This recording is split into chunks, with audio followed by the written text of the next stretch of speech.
Anyway, good evening everyone. I hope nabusog mo sa ihanda ni Mr. Ogong.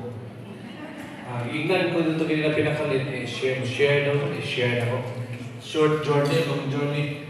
I joined last June 21. Pino ba bahadlo? Walang isisay mo. Sabay ra day mi. Bobo pa actually. Sabay ra mi. Pero it just so happened na tugihan ka niya akong asawa. So nalog ko na naman siya, kaya hanggang sunod sa kuha. Una nag-shareholder ko. Well anyway, the way I look at it, kumbaga it's natakaroon. We have in different walk of life, kanya-kanyang ikabisihan ka na. I know, kanya-kanyang negosyo. We gathered here because of tungkol na niya ito. Gamay ni kabisihan. Pero it's a bit rewarding. Yeah. Kadang at the tip of your finger, palingan ka kay income like ka. Okay. Kung unsa man ang ending yan, the bottom line yan, I do appreciate at least na-share this sa tuwanan.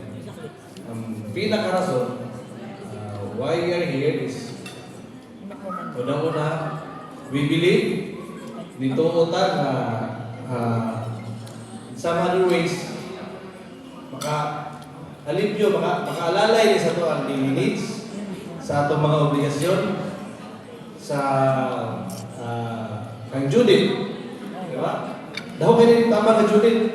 Pag Judith na ganyan, kurinti, tubig, balay, kapag-decision sa sakyanan. Mura nagkasalamat na taligog yun. Okay? So, I don't know how I will inspire you, but